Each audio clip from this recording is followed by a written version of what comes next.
श्री स्वामी समर्थ. नमस्कार मंडळी, आज दिनांक 7 डिसेंबर. आज आली आहे संकष्टी चतुर्थी. या संकष्ट चतुर्थीला विशेष महत्त्व आहे. मार्गशीर्ष महिन्यातल्या संकष्टीला जर आपण काही उपाय केले त्याचं निश्चित फळ आपल्याला मिळत असते. तर आज प्रत्येक आईने आपल्या मुलावरून एक जी वस्तू आहे ती ओवाळून टाकायची आहे आणि ती आपल्या उंबरठ्यावर जाळायची आहे. ती वस्तू कोणती, चला तर जाणून घेऊ. मंडळी, आपला मुलगा ऐकत नसेल, हट्ट करत असेल, अभ्यासात त्याचं लक्ष लागत नसेल, त्याला सतत नजरदोष होत असतील किंवा काही बाहेरची बाधा असेल, अशा काही अनेक समस्या असतील, तर तुम्ही हा उपाय आज करायचा आहे. उपाय कसा करायचा, तर तुम्हाला संध्याकाळी 6:30 नंतर अगदी रात्री 12पर्यंत तुम्ही हा उपाय करू शकतात. तुम्हाला एक मातीची पंती किंवा मातीचं भांडं घ्यायचं आहे.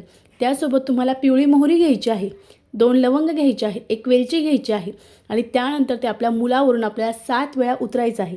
2 मुलं असतील तर वेगवेगळं घ्या आणि वेगवेगळं उतरा. त्यानंतर आपल्याला एक मातीचं भांडं घ्यायचं आहे, त्यामध्ये त्या वस्तू टाकायच्या आहे. त्यानंतर त्यामध्ये भीमसेनी कापूर टाकायचं आहे आणि ते आपल्याला जाळून टाकायचं आहे. असं केल्याने आपल्या मुलाच्या आजूबाजूला जी नकारात्मकता असेल ती दूर होईल. काही वाईट शक्तीचा घरामध्ये वावर असेल, त्याला काही त्रास होत असेल, ते सुद्धा दूर होईल. अतिशय साधा, अतिशय प्रभावी उपाय आहे. निश्चित करावा. श्री स्वामी समर्थ. धन्यवाद.